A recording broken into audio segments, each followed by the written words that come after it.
Ladies and gentlemen, are you ready?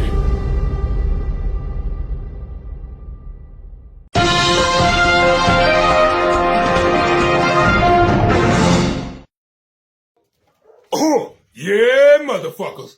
Oh, yeah, I'm back. This is your main man, Mr. Can You Dig It? Baton Rouge Mayor.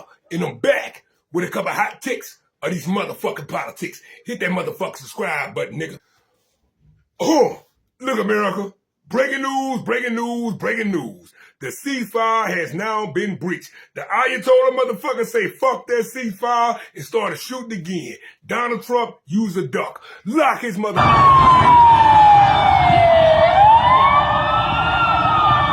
The so-called ceasefire that Donald Trump was bragging about that accepted all of Iran's 10 demands, as expected, is falling apart right away. It's blowing up in Donald Trump's face and in the world's face, frankly.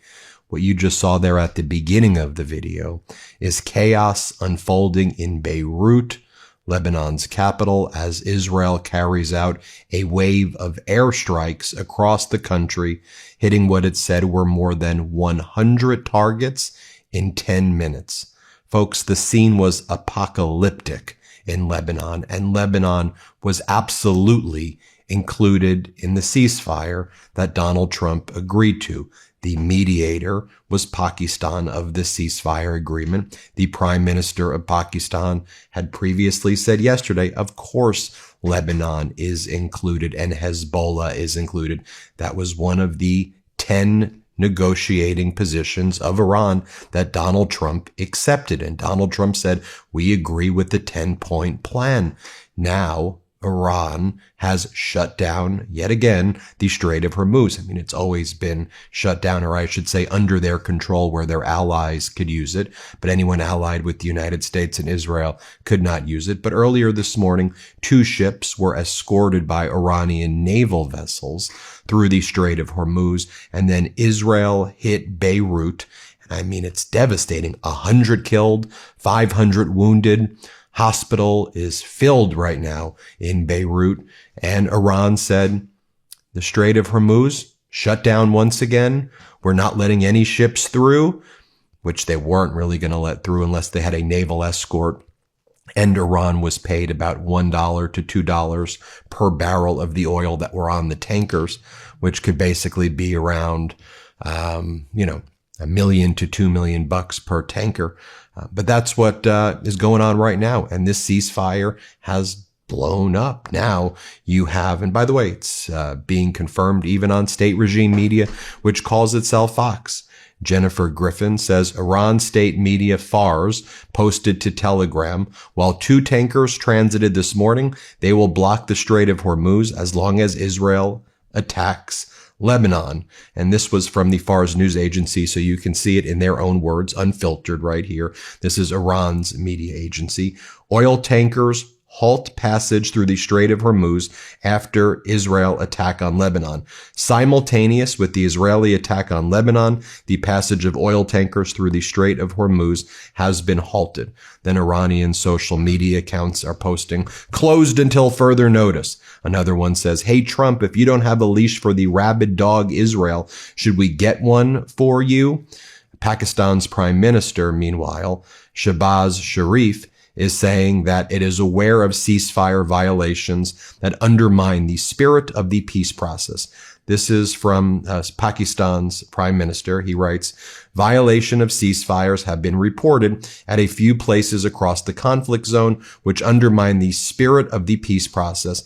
I earnestly and sincerely urge all parties to exercise restraint and respect the ceasefire for 2 weeks as agreed upon, so that diplomacy can take a lead role towards the peaceful settlement of the conflict. And now, again, if you look at what the Prime Minister of Pakistan previously said when the ceasefire was announced, let me just read it to you. This was what he said yesterday. So there was no dispute that Lebanon was included because this was the announcement of the ceasefire.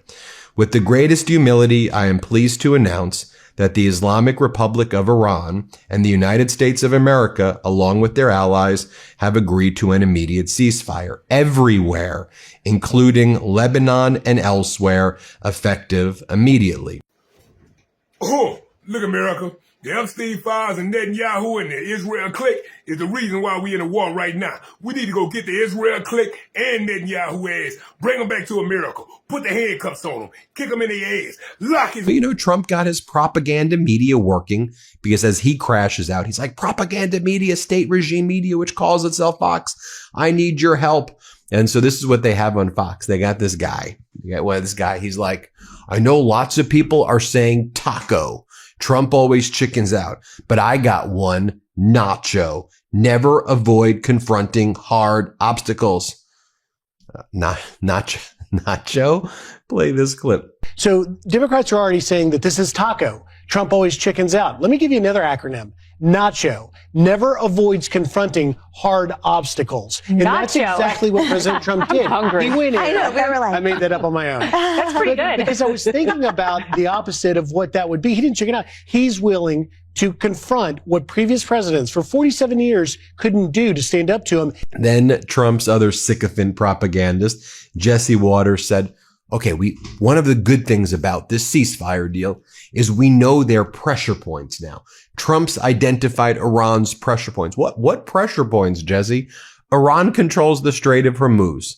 A more powerful version of the Islamic Republic is in charge. Iran is now not just a regional power, but a world power. They have all of their ballistic missiles and Shahed drones, and the U.S. is flailing. But okay, talk to us about pressure points. Let's play this clip. We have set them back militarily years. They can't come back from this. And they have no leadership. They have nothing. They have nothing left. And we did it without boots on the ground. And we only lost 13 brave service members, and we did it within the timeline the president said he was going to do it. If you had rewound it and said all of these things could happen, if this was going to be the result, you would probably say, yeah, I'd probably go for it. I probably would have go for it. Now, listen, we got to win the peace. This isn't over, but it does give the American soldiers a little R&R, which they need. We can re-rack the guns. We can bring in more interceptors, and we can watch. We can watch what the Iranians do. And if they screw around, we can go back and hit them. You know why, Jessica? Because we know their pressure point. We threatened Bridge and Power Plant Day. And what happened? Khomeini, the gay Ayatollah, said, we gotta sign a deal. And the Chinese came in and says, guys, your economy is already dead and it's never coming back if you guys keep fighting. Sign a deal. That was the Reuters team and the Times both reported that Trump's threat made them cave. Yeah. And now we can just watch and we can go back in and do what we need to do. But if you guys aren't going to agree with the fact that we now call it the Gulf of America, if you can't even say, yeah, that's good. Okay, we don't need you. You've been against everything this guy's done, good or bad. And just... Oh, look, America. These are the 10 agreements that the Ayatollah motherfuckers have gave Donald Trump, and he has to abide, or they gonna cut off the Strait of Hormuz. Number 1, committed to non-aggression, continue of Iran's control over the Strait of Hormuz, acceptance of uranium enrichment, lifting up all primary sanctions, lifting up all secondary sanctions, terminating all UN Security Council resolutions, termination of a Board of Governors resolution, payment of compensation to Iran, withdrawal of U.S. combat forces to Iran, casualties of war, all fronts included against Ayatollah in Lebanon. Lock his motherfucking ass up. That bitch fuck clean over as you know that motherfucker was a crook. Now, number 1, a commitment to non-aggression against Iran, Hezbollah, the Houthis, and the Iranian Shiite groups in Iraq.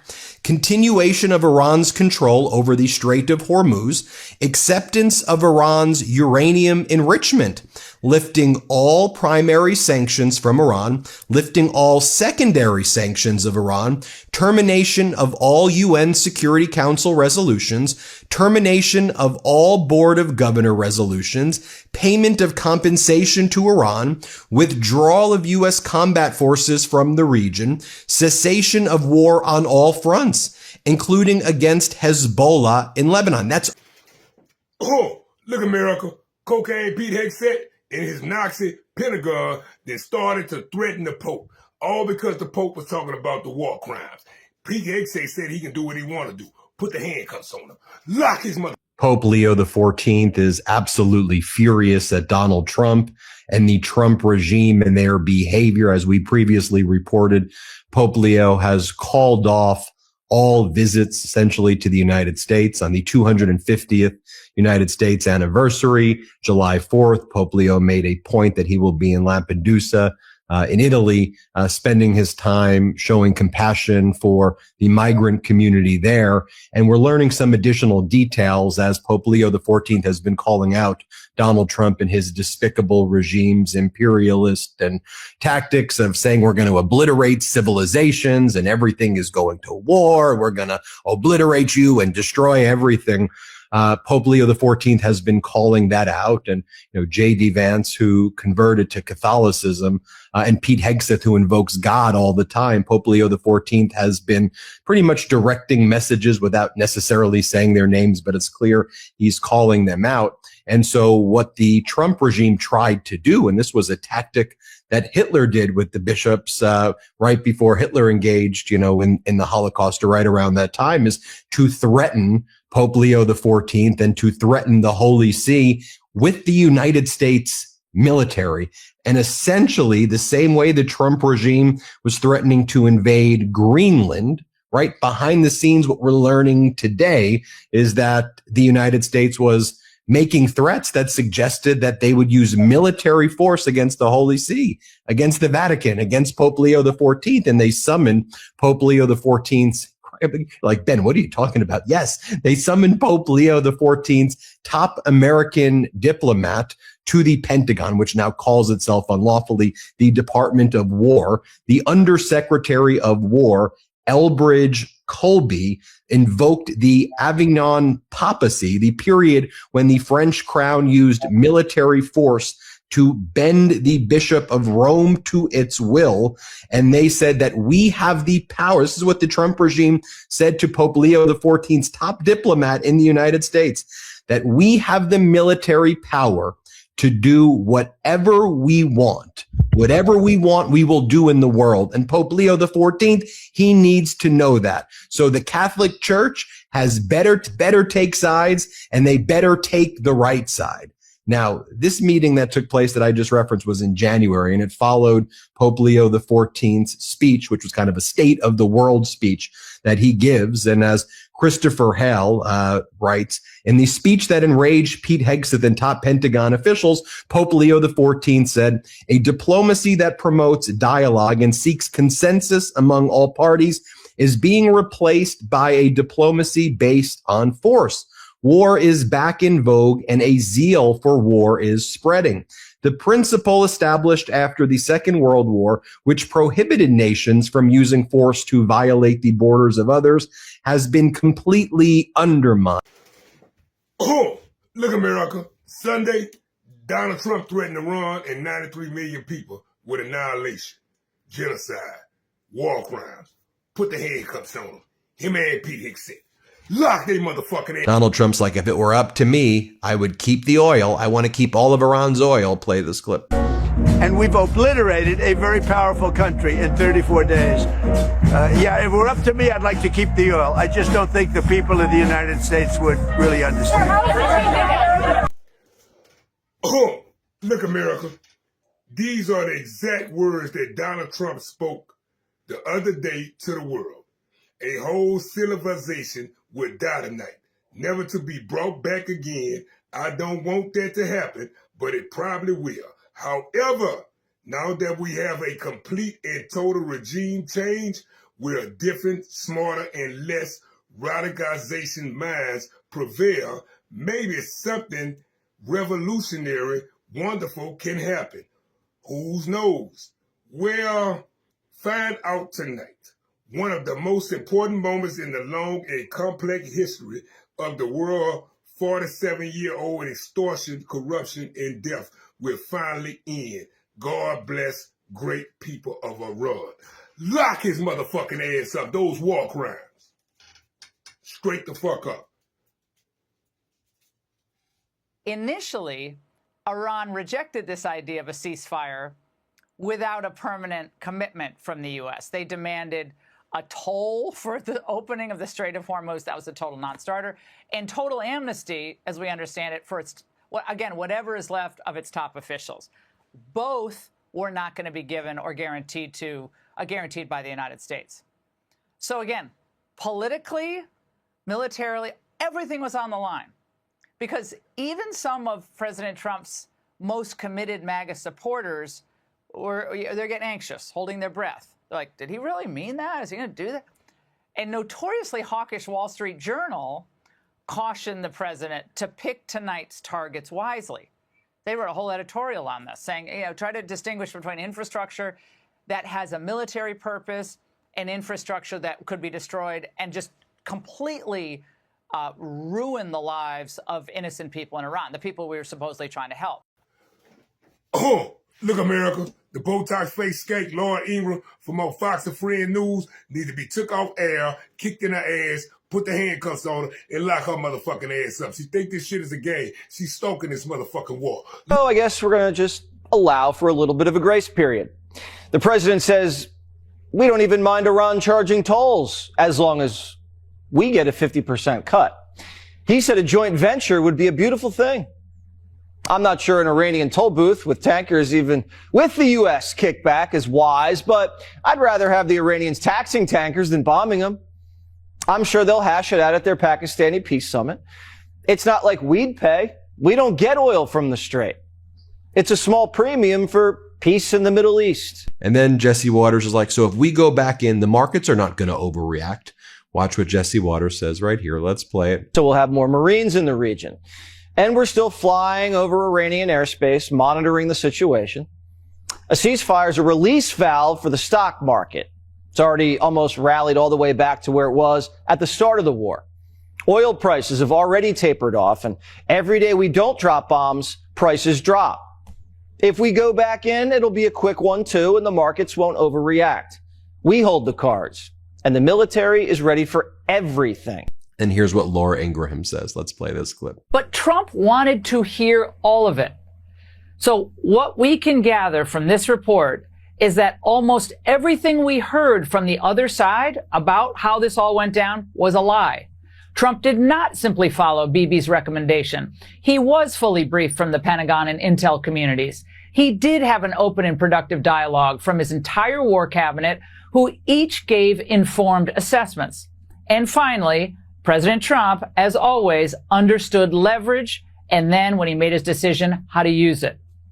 This is how the White House is supposed to work.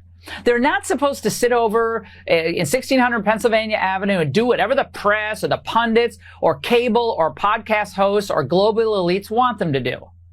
The president is supposed to act in the long-term interest and security of the United States, not in his own short-term political interest. And then you had, Megyn Kelly just losing it here. Let's play this clip. Now, as you can imagine, that post did not go over well with the Iranians or with many Americans. I mean, I don't know about you, but I am sick of this shit. I'm sick of it. Can't he just behave like a normal human? I mean, honestly, like the president, 388, yes, shut up. Fucking shut up about that shit. And then she went on Piers Morgan, and here's what she had to say. You know, she's like, it's all Netanyahu's fault. Here, play this clip. Trump watched us learn it. And so what led Trump, at 79 years old, to sit in there in that Situation Room when Bibi Netanyahu was seated as an equal? Yeah. Trump didn't even sit at the head of the table. Trump sat at the side of the table, and Bibi was across from him as an equal. in the American Situation Room, what led him to sit there and buy what that guy was selling hook, line, and sinker when every other president was able to see through that liar? What was it? Because he was told the next day by our own top advisors, from the chairman of the Joint Chiefs to the Secretary of State to the vice president, that these are lies and that these objectives are not going to be attainable. Don't believe him. We might be able to wipe out the Ayatollah, not regime change, Ayatollah. And we might be able to decimate some portion of their missiles and their military. Okay, that's true. But the goals as stated by Trump when we actually did pull the trigger were all over the board. And to this moment, he's pushing the BS claim that we affected regime change. No, we didn't. It's the same regime, just different players. There isn't somebody more moderate in there at all. We have no reason to believe that. In fact, it looks like the Iranian Revolutionary Guard is in control now, which is far more radical. And the fatwa that had allegedly been issued by the Ayatollah on developing nukes is gone. Iran is more powerful economically. It controls the strait and now is demanding the lifting of all sanctions against it. And what Trump did with that 10-point plan was go from Monday saying, no, not good, to Tuesday saying, very workable, we can do it, as a means of saving face to bail off of his insane threats about annihilating an entire civilization. So I don't know how we got here, Piers. I'd like to know just as much as anybody else, but all I can think in my head, based on what I've read in the paper, is we got here thanks to Bibi Netanyahu, Lindsey Graham, and Mark Levin. And ultimately President Trump. That's not to take agency away from the president, who was bamboozled. I don't know why. He was too weak to say no. He was too gullible to see through the lies. One way or another, he allowed himself to be pushed into this insane conflict. Oh, look, America, make no motherfucking mistake about it. Donald Trump launched his war for the Epstein class in Israel. Israel and Netanyahu, bring their ass to America. Lock they motherfucker. Meanwhile, Iran just keeps on making these like Lego mocking meme videos about Donald Trump. This is their latest one that they made on Donald Trump that they're distributing through Iranian media. Let's play it. Hey, Orange Pig, America first? Oops. Oh boy, that was the slogan you stole. But Bibi's pulling strings and your vote is getting cold. We're not just fighting for Iran, hear this clear. Your people reached out to us. Yeah, we got the DMs here. If one nation's gonna stand against the Epstein regime's fear, it's us till the last breath. We've been doing it for years. We're standing here for everyone your system ever wronged. They've known all along the enemy was always you. The real threat war Rasputin sung a patriotic song while selling their own citizens and calling it strong. Stealing from your own people, making them bleed, taking tax dollars just to fund your own greed. They waking up to the lies, the illusions of burst. You screamed America first, now you put losers first. Make Israel great again. Your government is run by pedophiles. They ordered you to die for Israel. They ordered you to die for Israel. They lied to you all. We saw everything. If the public ever saw the files, man, the planet would shake from the level of filth and the crimes in your wake. No wonder Jeff called you the worst, you degenerate snake. You claimed you never set foot. You went 40 plus times. You sick bastard, you cook. We stepping up to the plate. Epstein regime gotta fall. You fake Christian elite sacrificing the ball. Demon, you talk real big for a man with tiny hands. Tiny hands, tiny things, tiny everything. We saw everything, and word got out. The smallness kinda expands. No wonder all those rage tweets, all those desperate rants. Overcompensating bully, always causing the scene. You said you love losers. Well, look at your team. Your government is run by. Your government is run by pedophiles. They ordered you to die for Israel. They ordered you to die for Israel. They lied to you all. Oh, look, America. Pete Hegseth, cocaine Pete Hegseth, has now threatened the Pope. Now the Pope said he don't want to even travel to America because of the threats of Pete Hegseth over the war crimes he committed. Put the handcuffs on him. Kick him in his ass. Lock it. Now, I think when Pope Leo XIV was ultimately made the Pope, lots of people, and became the Pope, lots of people were looking at his background, the first American Pope born and raised in the United States of America, and then obviously studying and traveling abroad and rising through the ranks of the Catholic Church abroad. But I think someone who was known that would stand up against the exact type of things that Donald Trump is engaging in now, and he has not shied away from it. Remember when Donald Trump had he's still having it, but when the ICE and Border Patrol, Gestapo were rounding up and killing and murdering and maiming people in the streets, you had Pope Leo XIV standing up, speaking out, coordinating with cardinals in the United States and bishops and the church got really active, as you remember. I mean, going into the federal immigration buildings. I mean, being there, demanding that they be able to pray with the individuals who were kidnapped and administer mass. All of that was happening, and Pope Leo XIV was behind it all, and he was directing it. I mean, just to show you some other data points, I mean, this was Pete Hegseth. This was Hegseth yesterday, invoking the name of God over and over again in terms of threatening the entire civilization of Iran with genocide. Here, play this clip. Our troops, our American warriors, deserve the credit for this day. But God deserves all the glory. Tens of thousands of sorties, refuelings, and strikes carried out under the protection of divine providence. A massive effort with miraculous protection. Dude 44 Bravo spoke for all of us. God is good. Then you had J.D. Vance on the tarmac after trying to prop up Viktor Orban, Putin's puppet. J.D. Vance was saying that he doesn't even know who Cardinal Christophe Pierre is, and has no clue about any of these people. And we don't know about the threats that were taking place by the Defense Department threatening essentially war, threatening to attack and invade the Holy See.